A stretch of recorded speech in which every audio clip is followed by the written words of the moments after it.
Jadi sebelum disembelih mungkin beratnya bisa berkali lipat-lipat itu.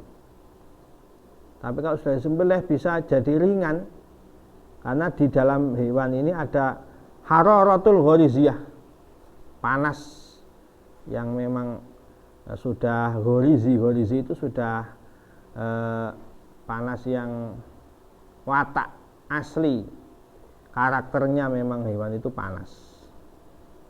Nah, kalau mengkonsumsi daging hewan yang tidak sembelih itu pun tidak baik bagi kesehatan, karena panasnya belum dihilangkan, bisa jadi banyak penyakit. Jadi syariat itu pasti ada maslahatnya. Kenapa harus disembelih dan lainnya. Walaupun mungkin orang belum menemukannya, satu saat mungkin bakal ditemukan. Atau andaikan tidak, ya di situ ada maslahat akhirat. Misalnya ternyata yang paling cepat mengeluarkan ruh itu dengan proses penyembelihan. Dan ternyata hewan yang disembelih itu tidak merasakan sakit kecuali sedikit. Beda kalau dengan pembunuhan dengan cara lain, dipukul, dipotong badannya misalnya. Ini tidak menyayangi binatang, malah menyiksa malah. Menyembelih saja itu kalau sampai putus kepalanya itu sudah makruh, karena itu juga menyakiti, memotong lehernya itu. Jadi sebaiknya ya hanya 2 urat itu saja, nanti dijelaskan nanti.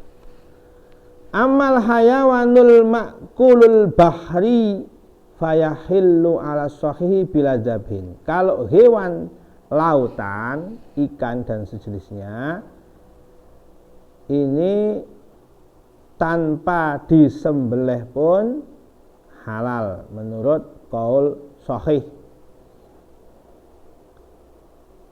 yaitu hewan yang tidak bisa hidup kecuali di air, walaupun dalam bentuk babi, walaupun dalam bentuk anjing, walaupun dalam bentuk manusia, duyung atau anjing, tapi bukan, kalau anjing laut itu haram. Jadi ada hewan yang mirip, ada ikan yang mirip anjing di dasar lautan ada. Tapi kalau yang orang diketahui anjing laut itu haram, karena itu hidup 2 alam itu. Yang hidupnya hanya di air dan dia tidak akan tahan lama kalau hidup di daratan. Maka kalau dia ditaruh di daratan, hidupnya itu seperti hewan yang disembelih, nggak lama. Itu ciri-ciri ikan atau hewan yang halal tanpa disembelih. Sebagaimana ayat Al-Quran, firman Allah, uhilla lakum saydul bahri wa ta'amuhu.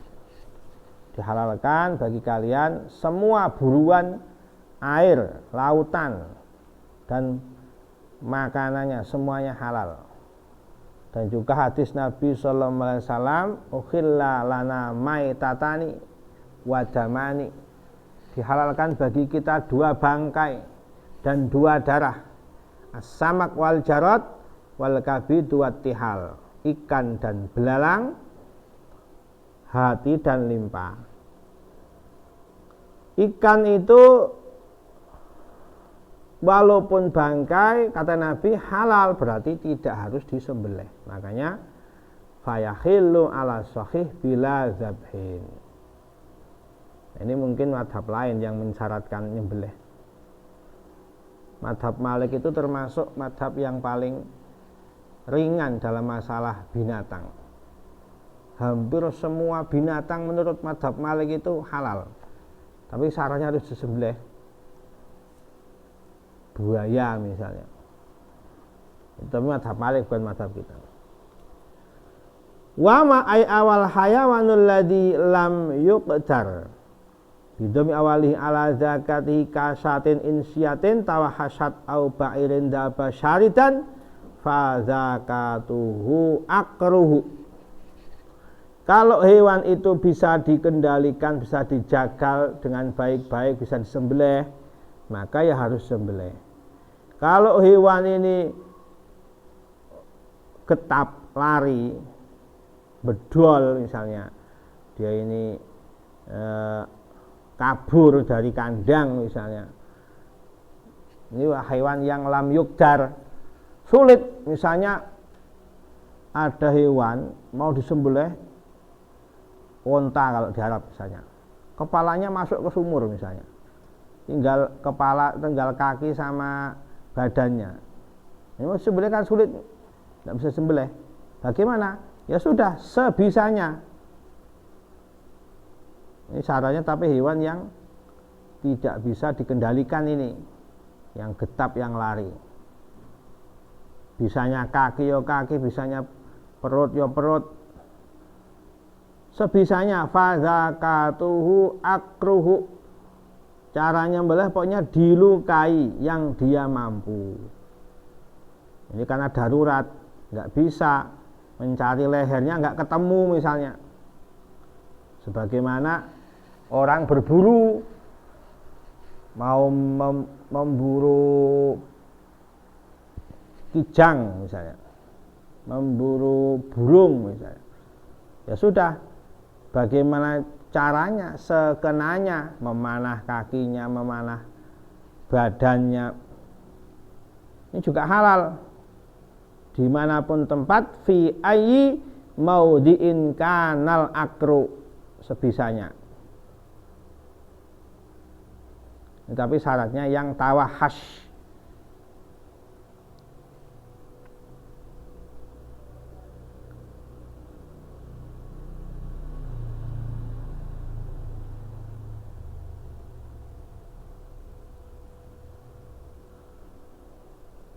Wa kamalu zakati wa fi dunya sahih wa yustahabbu fi zakati. Sempurnanya menyembelih, dalam kitab lain bahasanya wa yustahabbu fi zakati, disunahkan dalam menyembelih. Berarti kan sempurna, tidak minimal. Sempurnanya wudu adalah 3 kali, minimalnya sekali, misalnya begitu. Nyembelih pun begitu. Kamalnya, sempurnanya berarti yang sunnah. Wudu sunnahnya 3 kali. Sunnahnya menyembelih atau sempurnanya menyembelih arba'atu asya, ada 4 yang harus terpenuhi. Ini yang sempurna ini, bukan yang minimal. Ahaduha qat'ul khulqumi, yang pertama harus memotong khulqum, yaitu jalur nafas. Jalur nafasnya ayam, jalur nafasnya kambing, jalur nafasnya sapi, dan seterusnya. Pokoknya kerongkongan, terus tempat ada urat di situ, tempat dia bernafas itu harus dipotong sampai putus. Itu yang namanya khulqum. Ini wajib ini. Bidhambil ha'il muhmalah wa huwa majran nafasi dukhulan wa khurujan. Itu tempat keluarnya nafasnya binatang, masuk dan keluarnya nafas, namanya khulqum. Wasani, yang kedua yang harus terpotong adalah qat'ul mari bi fathi mimihi wa hamzi akhirhi wa yajuz tasilu, boleh dibaca mari, tasil itu mari bacanya.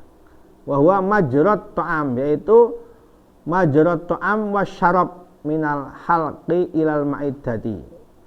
Mari adalah tempat atau saluran makan dan minumnya binatang. Jadi 2 ini yang harus dipotong, jalur nafas dan jalur makan minum. Ini harus dipotong. Jadi harus berani, santri itu harus berani nyembelih,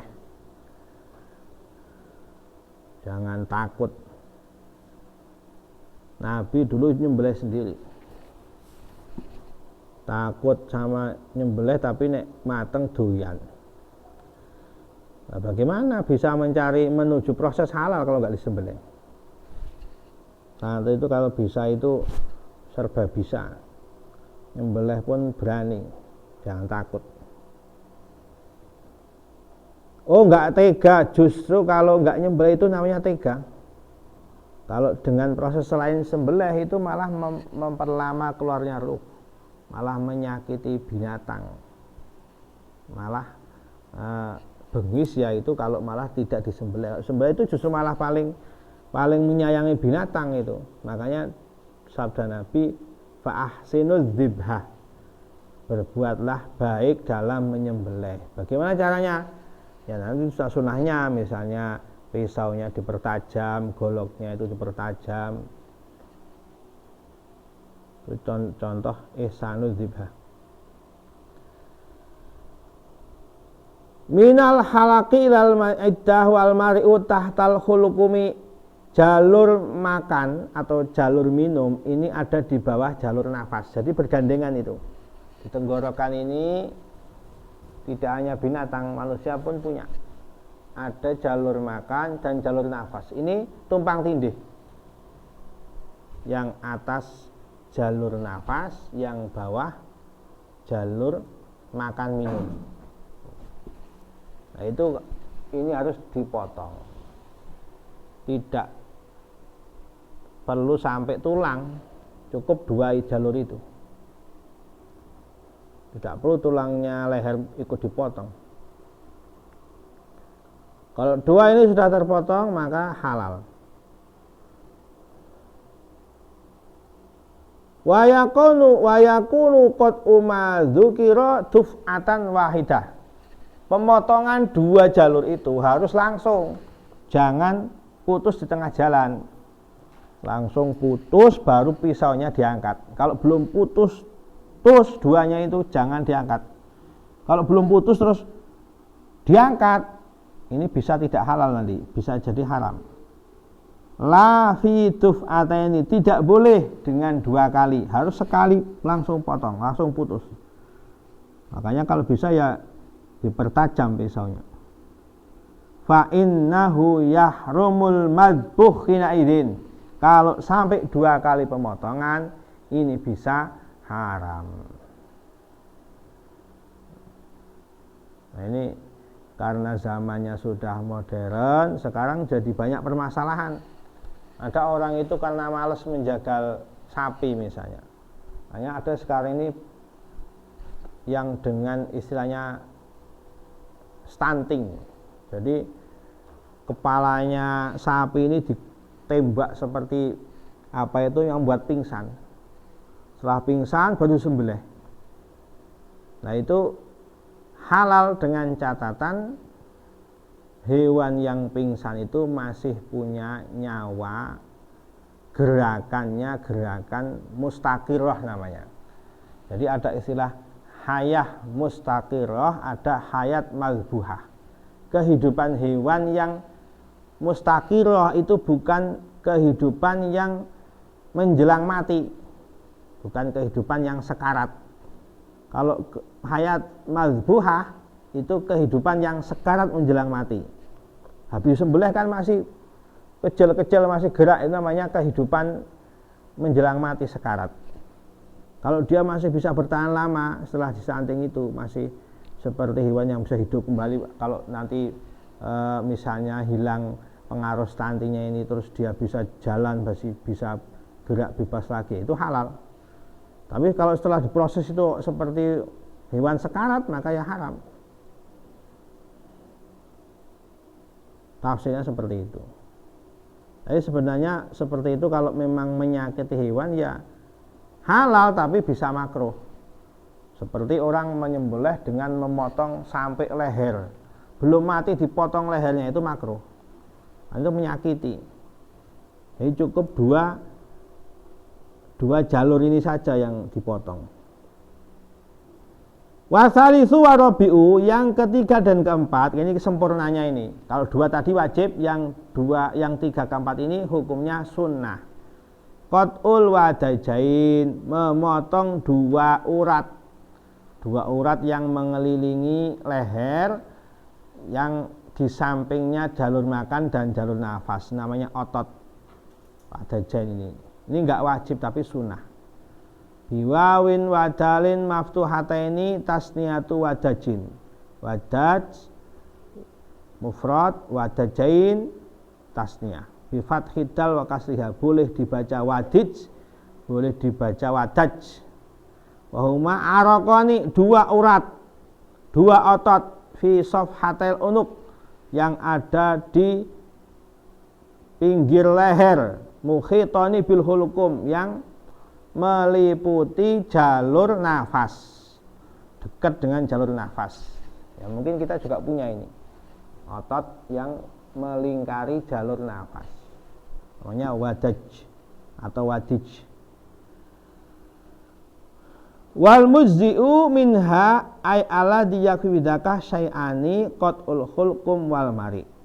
Yang wajib, mujzi' ini yang wajib, yang mencukupi dianggap hewan ini halal adalah memotong dua saja, yaitu khulqum dan mari.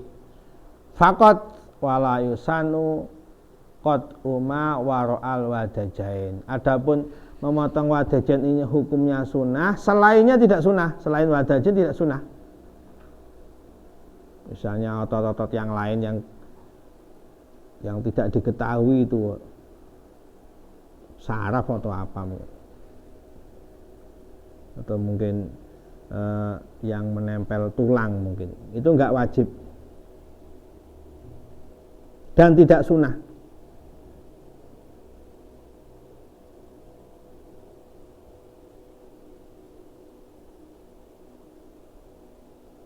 Jadi kalau sampai memotong leher secara total, itu dua pendapat ulama.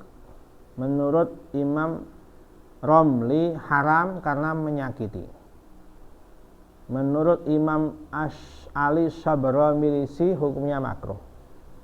Misalnya motongnya dengan diplenteng terus diputus kepalanya sampai putus lehernya, tel gitu.